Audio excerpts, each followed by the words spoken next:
There are going to be quite a few horror movies being released this month, and to be completely honest, I've only been looking forward to one of them, and that's the one I'm going to be reviewing today. Man, when I first saw the images of Nicolas Cage as Dracula, I was like, whoa! And then finally seeing him in the trailer, I was like, this is not only a role that he's probably been wanting to play, but this is a movie role he's probably been wanting to take a deep dive into. I'm Mike the Movie Misfit, and this is my review of Renfield. The film is about Renfield, played by actor Nicholas Hoult, who has been in a manipulative work relationship with Count Dracula for almost 100 years. Damn! For those 100 years, he's basically been this.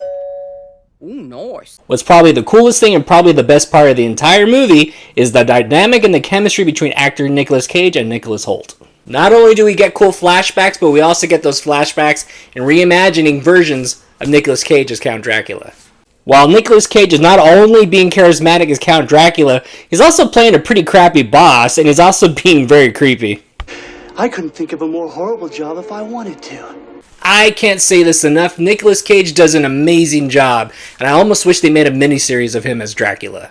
There are some moments where you're watching Nicolas Cage kind of go off the rails like he's known to do, but also at the same time he's playing the part so well, he's actually looking like he's having a pretty good time. There are some moments where he was making me laugh, not intentionally either, I'm sure, but it's because he was wearing these big critter dentures. But he's not only trying to act and have this really thick accent, he's probably trying not to spit out these dentures. And man, I'm sure those things were holding on for dear life. Nicholas Hoult plays the battered employee so well, it was giving me flashbacks. The film takes place in New Orleans, but if you're like me, you're probably going to forget that right away because between the lighting, the criminals, I felt like this was Gotham City. Hi, Freeze. I'm Batman.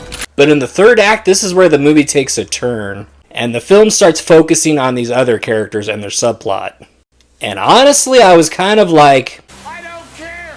Those side characters weren't very interesting, they weren't very developed, so they were pretty flat. And there was so much meat on the story of Renfield and Dracula, there was so much backstory that could have been told, that could have easily filled up a 2-hour movie. And that third act really reminded me of another vampire movie that I do enjoy, which is called Innocent Blood.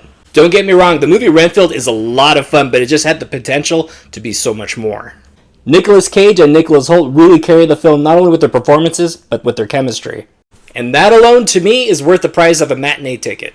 Now, I don't really have a grade for this movie because I'm going to be changing my rating system soon. Nicolas Cage's performance as Dracula is what makes the movie. Let's eat.